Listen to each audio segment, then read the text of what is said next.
محترم حضرات، بدعت اور اس کے مضر اثرات پر یہ فاضلانہ خطاب فضیلت الشیخ محمد رحمانی حفظہ اللہ سے آپ سماعت فرما رہے تھے۔ اب آئیے اس سلسلے کو آگے بڑھاتے ہوئے اگلے خطاب کے لیے ہم دعوت دیتے ہیں شہر بنارس کی ایک عظیم علمی شخصیت جو امہات المومنین گرلز انٹر کالج کے ناظم اعلیٰ بھی ہیں اور عیدگاہ اہل حدیث شکر تالاب کے امام العیدین بھی ہیں۔ میری مراد فضیلت الشیخ مولانا حسن جمیل صاحب مدنی حفظہ اللہ سے ہے۔ میں گزارش کرتا ہوں کہ آپ آئیں اور اپنے مواعظ حسنہ سے ہم سب کو مستفید فرمائیں۔ السلام علیکم ورحمۃ اللہ وبرکاتہ۔ ان الحمد للہ نحمده ونستعینه ونستغفره ونعوذ بالله من شرور انفسنا وسيئات اعمالنا، من يهده الله فلا مضل له ومن يضلله فلا هادي له، ونشهد ان لا اله الا الله وحده لا شريك له، ونشهد ان محمدا عبده ورسوله۔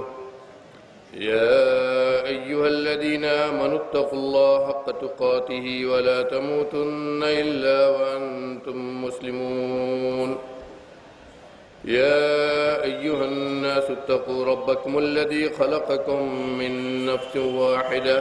وخلق منها زوجها وبث منهما رجالا كثيرا ونساء، واتقوا الله الذي تساءلون به والأرحام إن الله كان عليكم رقيبا۔ يا أيها الذين آمنوا اتقوا الله وقولوا قولا سديدا يصلح لكم أعمالكم ويغفر لكم ذنوبكم، ومن يطع الله ورسوله فقد فاز فوزا عظيما۔ أما بعد فإن خير الحديث كتاب الله، وخير الهدي هدي محمد صلى الله عليه وسلم، وشر الأمور محدثاتها، وكل محدثة بدعة، وكل بدعة ضلالة، وكل ضلالة في النار۔ فأعوذ بالله السميع العليم من الشيطان الرجيم، بسم الله الرحمن الرحيم۔ شرع لكم من الدين ما وصى به نوحا والذي أوحينا إليك وما وصينا به موسى وعيسى أن أقيموا الدين ولا تتفرقوا فيه، كبر على المشركين ما تدعوهم إليه، الله يجتبي من يشاء ويهدي إليه من ينيب۔ محترم مؤخر صدر اجلاس، معزز علماء کرام، اسٹیج پر جلوہ افروز ہمارے بزرگان اور ذمہ داران، نوجوان بھائیوں، دینی ملی ساتھیوں، اتحاد ابناء السلفیہ کے ذمہ داران اور احباب، ماؤں، اسلامی ماؤں اور بہنوں، سب سے پہلے تو میں اپنے احباب اتحاد ابناء السلفیہ کے ذمہ دار کا شکر ادا کر دوں کہ ایک میزبان کو انہوں نے مہمان خصوصی بنا دیا۔ اللہ رب العالمین ہمارے ان احباب کی کوششوں کو بارآور بنائے، قبول فرمائے، جن کی کوششوں سے سال میں ایک بار ہم اور آپ عیدگاہ کے اس میدان میں کتاب و سنت کے اس اسٹیج کو سجاتے ہیں، اور اللہ اور اس کے رسول کی صحیح سچی باتیں اپنے مسلمان بھائیوں تک پہنچانے کی کوشش کرتے ہیں۔ اللہ تعالی ہماری ان کوششوں کو بھی قبول فرمائے۔ میرے بھائیوں، آج ہم مسلمان پوری دنیا میں کہیں یا داخلی طور پر اپنے ملک میں جس مقام پر کھڑے ہوئے ہیں، جن حالات کا ہمیں سامنا ہے، جن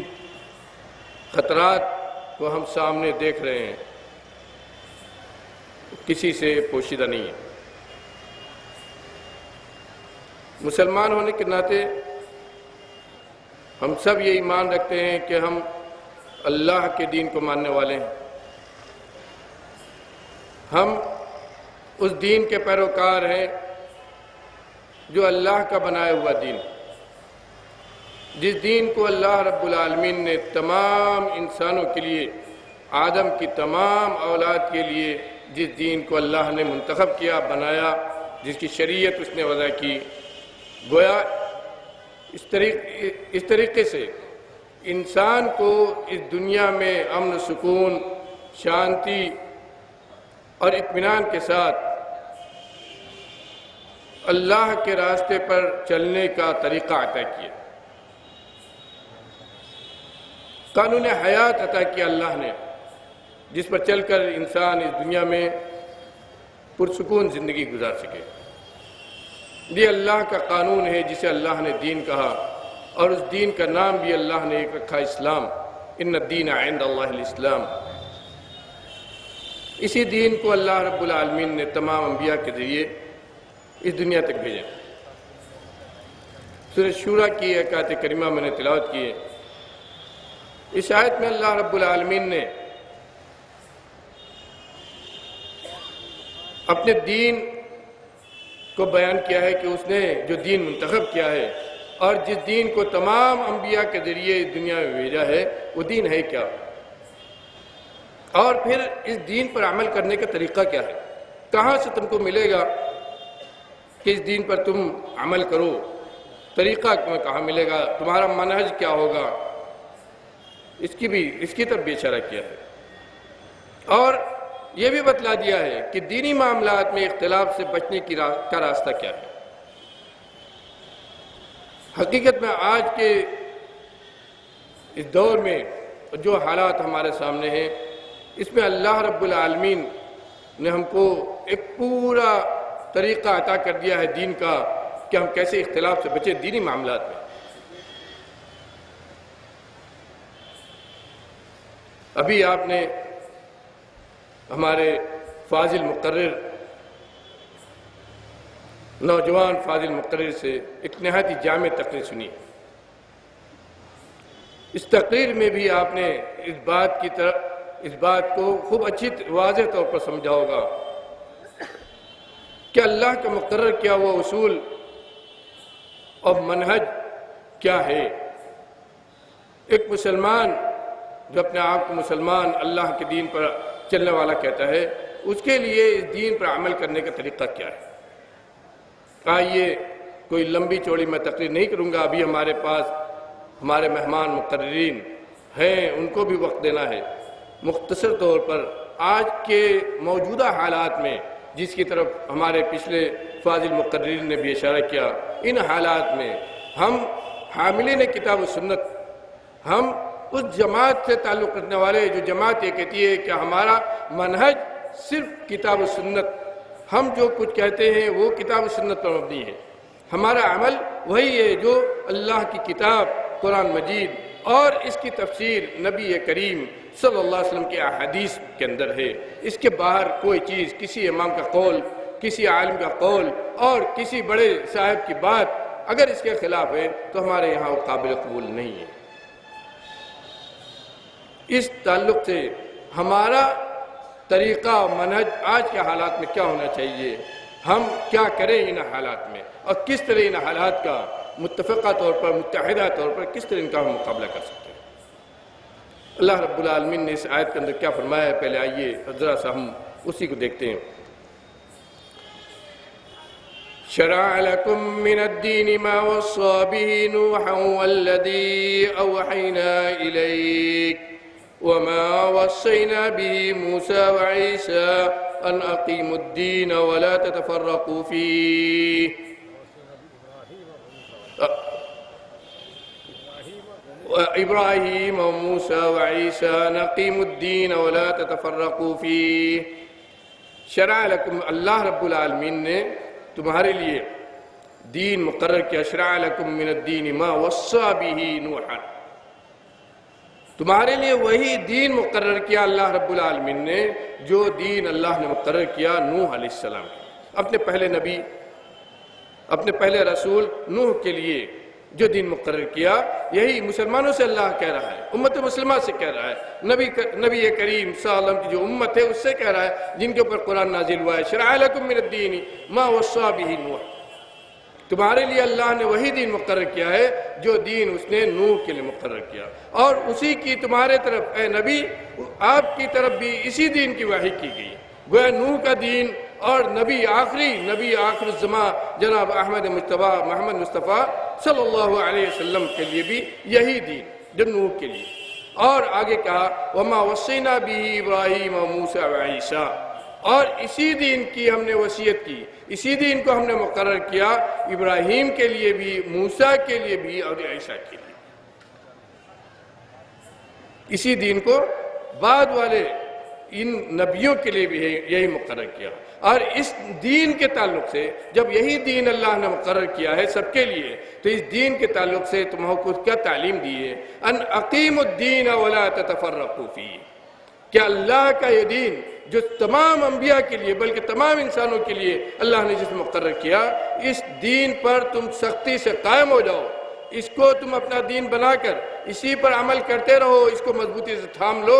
ولا تتفرقوا فیہ اور اس دین میں کوئی اختلاف نہ کرو اس دین میں کوئی اختلاف نہ کرو کبر علی المشرکین ما تدعوہم الیہ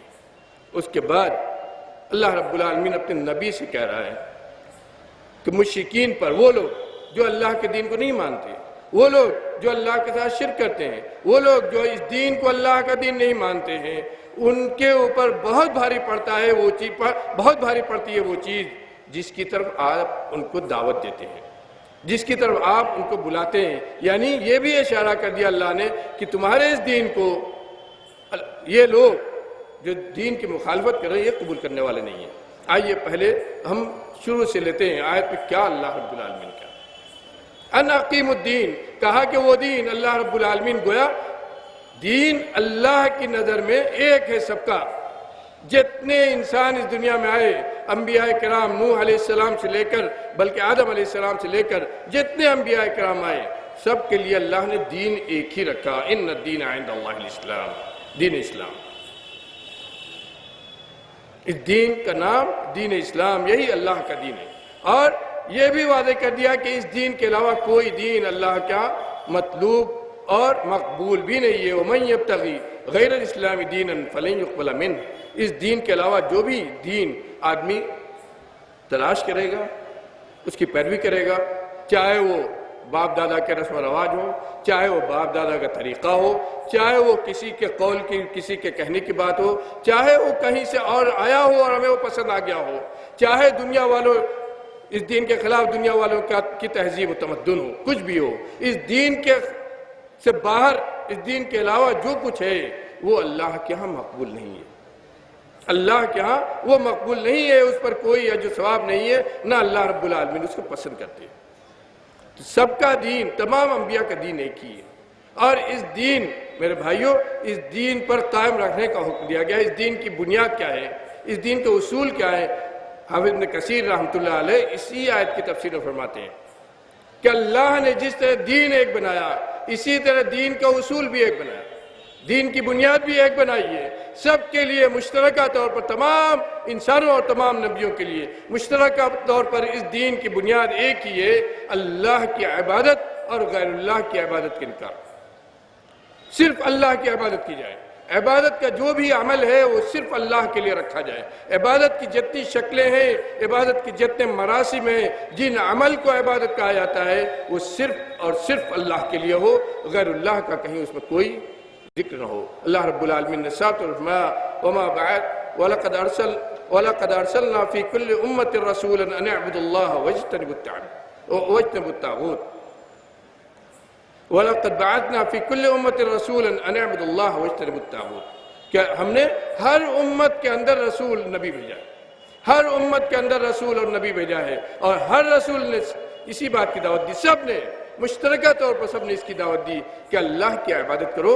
اور اللہ کے علاوہ جن چیزوں کی دنیا میں عبادت کی جاتی ہے، اللہ کے علاوہ جن چیزوں کو معبود بنایا گیا دنیا میں، اللہ کے علاوہ جن کے سامنے اپنی پیشانی ٹیکی جاتی ہے، چاہے وہ مزارات کی شکل میں ہو، چاہے اور معبودان باطل کی شکل میں ہو، جن چیزوں کی بھی عبادت کی جاتی ہے اللہ کے علاوہ، ان سب سے تم بچو۔ غور کیجئے، اس بات اور نفی دونوں ہے۔ اگر کوئی آدمی اللہ کی عبادت کرے اور غیر اللہ کی عبادت کرے تو اس کی یہ عبادت مقبول نہیں ہے اللہ کے۔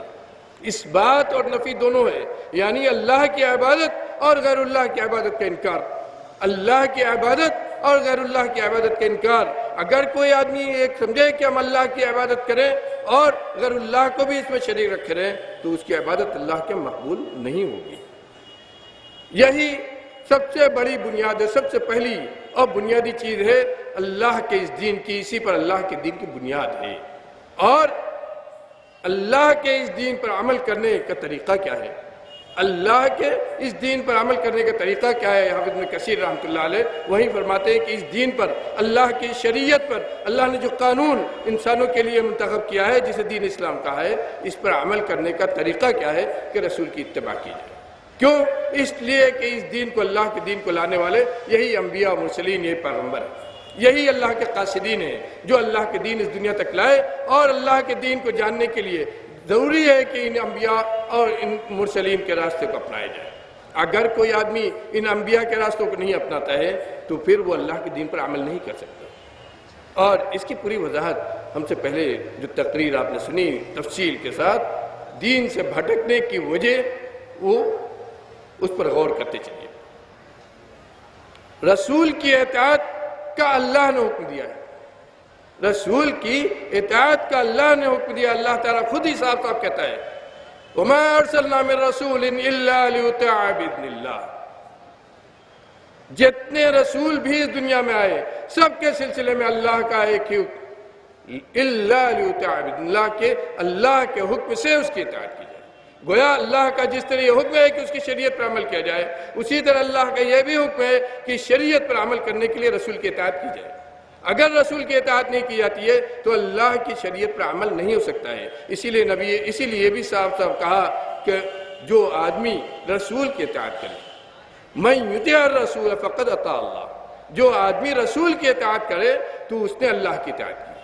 جو آدمی رسول کی اطاعت کرے اس نے اللہ کی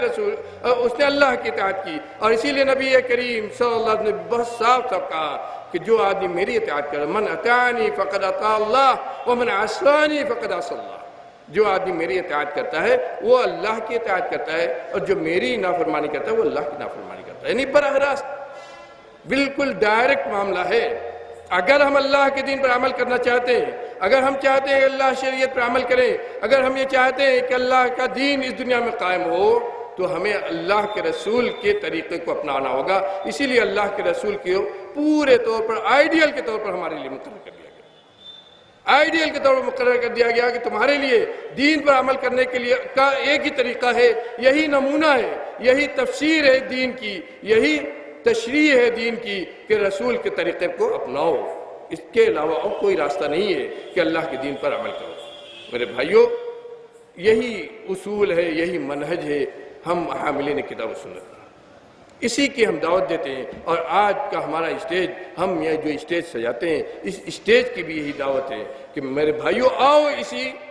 اسی اللہ کے مقرر کیے ہوئے اسی اصول اور اسی منہج کو، یہ ہمارے طرف سے یا کسی انسان کی طرف سے مقرر کیا ہوا منہج اصول نہیں ہے، یہ اللہ کی طرف سے مقرر کیا ہوا منہج اصول ہے۔ توحید صرف اللہ کی عبادت اور اتباع سنت نبی کریم صلی اللہ علیہ وسلم کے اطاعت، اس لیے کہ آپ کے بعد نہ تو کوئی نیا دین آنے والا ہے، نہ تو کوئی نیا نبی آنے والا ہے، نہ کوئی نیا دین، نئی شریعت، اور نہ اللہ کا کوئی نیا قانون آنے والا ہے۔ اب اسی قانون پر عمل کرنے کے لیے، اللہ کے اس قانون پر عمل کرنے کے لیے نبی کی سنت اور نبی کی سیرت اور نبی کی اطاعت، بس اس کے علاوہ کوئی راستہ نہیں ہے۔ اس کو اپنانے کے لیے میرے بھائیوں یہی چیز ہے، اور اسی کو اپنا کر، اسی منہج اور اسی اصول کو اپنا کر سارا اختلاف ختم ہوگا۔ اسی کو اللہ رب العالمین نے آگاہ فرمایا وَلَا تَتَفَرَّقُوا فِيهِ أَنْ أَقِيمُوا الدِّينَ وَلَا تَتَفَرَّقُوا فِيهِ، دین کو قائم کرو، یعنی اللہ کا جو دین ہے، اللہ کی جو شریعت ہے، اللہ کا جو قانون ہے، جو ضابطۂ زندگی ہے، اس پر مضبوطی سے عمل کرو، نبی کی اتباع کر کے، نبی کے راستے پر چل کر، نبی کی بتلائے ہوئے طریقے کو اپنا کر، اور اس میں اختلاف نہ کرو، اس میں کوئی اختلاف نہ کرو، اپنی رائے اس کے اندر نہ گھساؤ، اپنا طریقہ اس کے اندر نہ گھساؤ۔ میرے بھائیوں غور کیجئے، یہی طریقہ صحابہ کرام کا تھا، یہی طریقہ تابعین، تبع تابعین، ائمہ دین کا تھا۔ غور کیجئے، جب حضرت ابوبکر صدیق رضی اللہ عنہ خلیفہ بنائے گئے، پہلا خطبہ جو آپ نے دیا، پہلا خطبہ مسلمانوں کے اندر دیا، پہلا خطبہ مسلمانوں کے اندر جو دیا، اس خطبے میں آپ نے صاف صاف طور پر یہ بات کہی، کیا کہا؟ غور کیجئے کتنا بڑا اعلان کیا۔ خلیفۃ الرسول، آج کوئی حاکم یہ نہیں کہہ سکتا کہ میری بات نہ سنی جائے، لیکن خلیفۃ الرسول کیا کہتے ہیں؟ پہلے خلیفہ کیا کہتے ہیں کہ میرے مسلمان بھائیوں یہ بات نوٹ کر لو، اس وقت تک میری عبادت کرو جب تک میں اللہ اور اس کے رسول کی اطاعت کرتا ہوں، جب تک میں اللہ اور اس کے رسول کی اطاعت کرتا ہوں، میرا حکم ماننا تمہارے اوپر ضروری ہے، میرا حکم مانو جب تک میں اللہ اور رسول کی اطاعت کر رہا ہوں، اور اگر میں اللہ اور رسول کی اطاعت نہیں کر رہا ہوں، میرا کوئی عمل اللہ اور اس کے رسول کے حکم کے خلاف جا رہا ہے، تو میری اطاعت تمہارے اوپر نہیں ہے، میری اطاعت تمہارے اوپر نہیں ہے۔ یہ کون کہہ رہا ہے؟ مسلمانوں کا پہلا خلیفہ، حاکم تھے آپ، پوری حکومت آپ کے ہاتھ میں تھی، لیکن وہی اصول منہج جو اللہ رب العالمین نے مقرر کیا کہ اس دین پر عمل کرنے کا طریقہ صرف یہی ہے کہ رسول کی اتباع کی جائے، رسول کے احکام کو دنیا میں، رسول جو احکام لائے ہیں اور جو چیز بتلائی ہے اس کو نافذ کیا جائے۔ اور میرے بھائیوں یہی چیز ہے شریعت پر عمل کرنے کے لیے، اور اس سے انحراف، ابھی آپ نے پچھلی تقریر میں ساری تفصیل سنی کہ اسی انحراف کی وجہ سے مسلمانوں میں اختلاف پیدا ہوا، جتنے اختلاف پیدا ہوا۔ آج صورتحال یہ ہے کہ عمل ہی میں نہیں، عقیدے میں جو اختلاف ہے، اس عقیدے کے اختلاف کو سمجھانے کے لیے بھی ہم مسلمان کو سے کہتے ہیں تو الٹا ہمارے اوپر الزام آتا ہے۔ آج صورتحال یہ ہے کہ نبی کریم صلی اللہ علیہ وسلم جو پیشین گوئی کی تھی کہ بدأ الاسلام غریبا وسیعود کما بدأ، اسلام اجنبیت کی شکل میں اجنبی بن کر اس دنیا میں آیا۔ جب آپ نے دعوت شروع کی، نبی کریم صلی اللہ علیہ وسلم جب اپنی دعوت شروع کی اور توحید کی طرف بلایا اور لوگوں سے کہا کہ صرف اللہ کی عبادت کرو، اتنے سارے معبودان جو تم نے بنا رکھے ہیں، کسی کے آگے جھکتے ہو، اولاد مانگتے ہو، کہیں جاتے ہو، بیماری سے شفا مانگتے ہو، کہیں جاتے ہو اور کچھ مانگتے ہو، اتنے سارے جو معبودان بنا رکھے ہیں ان سب کو توڑ دو اور صرف اس وحدہ لا شریک کی عبادت کرو، اس کے آگے ہاتھ پھیلاؤ جو تمہاری تمام ضروریات کو پوری کرے گا، بلکہ تم سے زیادہ جانتا ہے کہ تمہارے لیے کیا ضروری ہے، تم کو کیا چاہیے، اس کے آگے ہاتھ پھیلاؤ۔ تو یہ دعوت کتنی اجنبی تھی۔ نبی کریم صلی اللہ علیہ وسلم کی پوری سیرت کو، مکے کی پوری زندگی کو پڑھیے، کس طرح آپ کی مخالفت کی گئی، ابھی اس کا نقشہ پچھلی تقریر میں ابھی آپ کے سامنے کھینچا گیا۔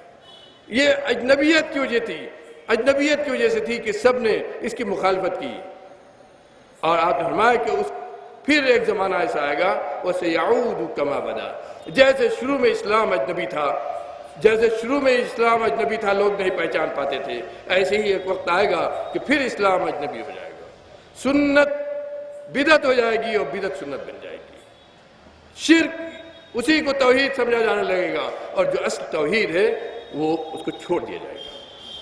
پہچاننے والے نہیں بچیں گے شرک اور توحید کو۔ آج میرے بھائیوں اپنے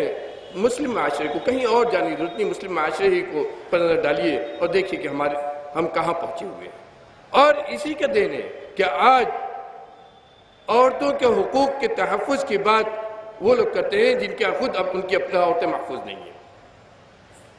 ہم کو عورتوں کی، مسلمان عورتوں کی حقوق کی تعلیم وہ لوگ دینا چاہتے ہیں جن کے خود عورتیں محفوظ نہیں ہیں، اور ان کے یہاں عورتیں کتنی محفوظ ہیں، ان کی عورتوں کی آبرو، عزت و آبرو کتنی محفوظ ہے، اس کو دیکھنا ہو تو زناکاری، بدکاری، فحاشی کے جو واقعات سڑکوں پر، دلی اور بڑے شہروں کی سڑکوں پر جو کچھ آپ دیکھ رہے ہیں، خود سوچ لیجیے کہ ان کا قانون جو اپنا قانون بنا کر ہمارے اوپر یکساں سول کوڈ کے نام پر نافذ کرنا چاہتے ہیں، ان کا قانون عورتوں کی کتنی حفاظت کر رہا ہے۔ ان کا قانون ان کے گھروں کے اندر ان کی عورتوں کی کتنی حفاظت کر رہا ہے۔ وہ لوگ جو اپنی عورتوں کو اپنی مندروں میں عبادت کرنے کا حق نہیں دے سکے، آج وہ ہم کو اپنی عورتوں کی حفاظت، اپنے عورتوں کے حقوق کی حفاظت کی تعلیم دے رہے۔ کیوں؟ اس لیے کہ ہم نے نبی کی سیرت چھوڑا، نبی کی سنت چھوڑا، نبی کا طریقہ چھوڑا، اور وہ دین جس کی تعلیم نبی لے کر آئے تھے، نبی نے بتایا تھا کہ اس دین پر آپ کو کیسے عمل کرنا ہے، اس سے ہم نے انحراف کیا اور ہم نے کچھ اور دین بنا لیا۔ میرے بھائیوں، طلاق ثلاثہ مسئلے کو آج پورے میڈیا میں طرح طرح سے اچھالا جا رہا ہے۔ حقیقت یہ ہے کہ اگر طلاق کا جو طریقہ اللہ رب العالمین نے مقرر کیا تھا، میرے بھائیوں، قرآن کے اندر ہے، حدیث چھوڑیے، قرآن کے اندر طلاق کا طریقہ بیان کیا گیا ہے۔ قرآن نے طلاق کا جو طریقہ بیان کیا ہے، اگر مسلمانوں نے اس کو اپنایا ہوتا تو آج کسی کی مجال نہیں تھی کہ وہ طلاق کے معاملے میں ہم سے کوئی بحث کر سکتا تھا۔ اتنا انسانیت اور عورتوں کے حقوق کا تحفظ اس کے اندر ہے کہ کوئی بھی قانون، کوئی بھی شریعت، کوئی بھی قانون اور کوئی بھی لا اتنا کسی عورت کو تحفظ نہیں دے سکتا ہے۔ ہمارے قانون میں، ہندوستان کے قانون میں، ہم کو پرسنل لا کے نام پر جو حقوق دیے گئے بہت ہی محدود ہیں، لیکن وہ بھی ہم سے چھیننے کی کوشش کی جا رہی ہے۔ اس طلاق ثلاثہ کے مسئلے کو لے کر، یکساں سول کوڈ کی بات لے کر ہم کو اس سے محروم کرنے کی کوشش کی جاتی ہے۔ آپ کو معلوم ہونا چاہیے کہ مسلم پرسنل لا کے نام پر جو قانون میں، دستور ہند میں جو تھوڑی سی آزادی دی گئی ہے، وہ کن مسائل میں؟ نکاح، طلاق، وصیت، فسخ اور اس طرح کے جو خاندانی عائلی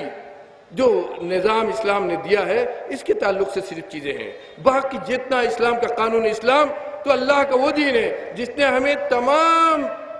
ہر چیز کی تعلیم دی ہے، ہر مسئلے کا حل اس کے اندر ہے، چاہے وہ ہماری انفرادی زندگی ہو، چاہے اجتماعی زندگی ہو، چاہے عائلی زندگی ہو، چاہے معاملات ہو، چاہے تجارت ہو، چاہے پڑوسیوں کے ساتھ ہمارے تعلقات ہو، جتنی چیزیں دنیا میں زندگی گزارتے ہوئے انسان کو جتنے مسائل پیش آتے ہیں، ان سب کی تعلیم ہمارے دین نے ہم کو دی ہے۔ اٹھنا بیٹھنا، کھانا پینا، سارا کچھ ہمارے دین کے اندر موجود ہے۔ ان چیزوں کو چھوڑ کر ہمیں چند مسائل کا سے متعلق ہے، لیکن یکساں سول کوڈ کا نام دے کر یہاں بھی ہم یہ کوشش ہو رہی ہے کہ مسلمان پورے طور پر غیر مسلم معاشرے کے اندر اپنے آپ کو ضم کر دے اور اپنا تشخص، اپنی پہچان سب کچھ ختم کر دے۔ میرے بھائیوں، طلاق کے مسئلے میں ہم کو اختلاف ہو سکتا ہے، جو طریقہ رائج ہے اس سے ہمارا اختلاف بہرحال ہے، اور قرآن نے جو طریقہ طلاق کا بتلایا ہے وہی طریقہ طلاق کا طریقہ ہے، لیکن جہاں تک متحدہ پلیٹ فارم کی بات ہے اور اس کے پیچھے جو سازشیں کی جا رہی ہیں، ضروری ہے کہ ہم تمام مسلمان اس تعلق سے متحد ہو جائیں اور تمام مسلمان متحد ہو کر ایک آواز ہو کر یہ کہیں کہ ہم کسی قسم کی مداخلت اپنے اسلامی قانون کے اندر، اللہ کے بنائے ہوئے اس دستور کے اندر کسی بھی انسان کی کسی طرح کی مداخلت برداشت نہیں کر سکتے۔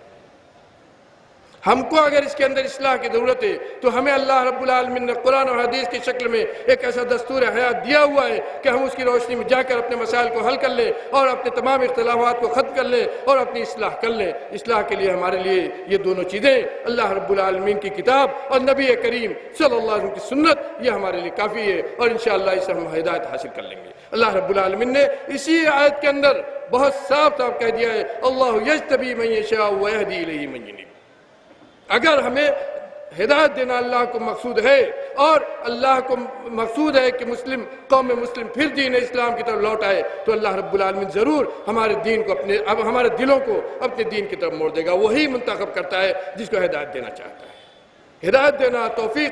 توفیق یہ اسی کے قبضے میں ہے، اور ہم اسی سے دعا کریں گے کہ رب العالمین ان حالات میں تو ہماری حفاظت فرما، ہمارے دین کی حفاظت فرما، ہماری شریعت کی حفاظت فرما، ہماری عبادت گاہوں کی حفاظت فرما، اور ہم سب کو متحدہ طور پر ہر قسم کی سازش کا مقابلہ کرنے کی توفیق عطا فرمائیے۔ رب العالمین سے ہم دعا کرتے رہیں گے۔ میرے بھائیوں، اس چیز کو ہمیں بہت اچھی طرح سمجھنا چاہیے۔ ہمارا پلیٹ فارم اس معاملے میں بالکل ایک ہونا چاہیے، متحدہ طور پر ہم تمام مسلمان متحدہ طور پر ایسی تمام سازشوں کے خلاف کھڑے ہوں جس سے ہماری شریعت پر کسی قسم کی آ جائے۔ شریعت کے معاملات میں اگر ہم کو کوئی چیز طے کرنا ہے تو قرآن اور حدیث ہمارے لیے کافی ہے. کسی انسان کی رائے اور جب ہم کہتے ہیں کہ ہمارے امام، ہمارے ائمہ اربعہ جن کا ہم پورا احترام کرتے ہیں، ان کا احترام ہمارے منہج اور رسول کے اندر داخل ہے. کوئی آدمی ہمارے ائمہ اربعہ کو ہمارے سامنے گالی دے کر گزر نہیں سکتا ہے. لیکن اس کے باوجود اگر ان کا کوئی قول قرآن اور حدیث کے خلاف کہیں آتا ہے، چاہے کسی اجتہادی غلطی کی وجہ سے، چاہے اس کا اور کوئی سبب ہو، تو ہم اسی وقت یہ کہتے ہیں کہ ہمارے امام کا احترام سب سے اوپر، لیکن قرآن اور حدیث اس کے اوپر. اس لیے یہاں امام کی اجتہادی غلطی کہی جائے گی اور کتاب و سنت میں جو کچھ ہے اسے لیا جائے گا. یہی ہمارا دستور، یہی ہمارا منشور، یہی ہمارا اصول اور یہی ہمارا منہج ہے جو صحابہ کرام، جس پر صحابہ کرام نے بھی عمل کیا، تابعین نے عمل کیا، تبع تابعین، اور خود ائمہ دین نے عمل کیا. امام شافعی رحمۃ اللہ علیہ کہ اس قول کو یاد کیجئے میرے بھائیوں. ایک آدمی آیا، ان سے مسئلہ پوچھا، انہوں نے قرآن کی ایک آیت تلاوت کر دی، تو اس نے کہا کہ آپ ایک امام ہیں، ایک امام کی حیثیت سے میں پوچھنے آ رہا ہوں کہ اس مسئلے میں آپ کیا فرماتے ہیں، آپ قرآن کی آیت سنا رہے ہیں؟ تو انہوں نے کہا قرآنی بات کر رہا ہوں، اور یہ بات یاد رکھو، اللہ کے کلام کے آگے کسی کے کلام کی کوئی حیثیت نہیں ہے.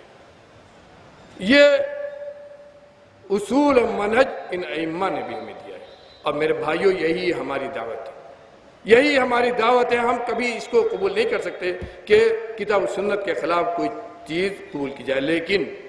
جہاں متحدہ پلیٹ فارم کی بات آتی ہے، ہمارے سابق مقرر نے بھی آپ سے بات کی، جہاں متحدہ پلیٹ فارم کی بات آتی ہے تو ہم تمام مسلمانوں کے ساتھ ہیں. ضرورت ہے کہ ہم ان مسائل کو اچھی طرح سمجھیں، اور آج جو ہمارے خلاف سازشیں ہو رہی ہیں ان پر ہم غور کریں. اور ان سب کا تقاضا یہ ہے کہ میرے بھائیوں، ہم دوبارہ اللہ کے اس دین کی طرف لوٹ آئیں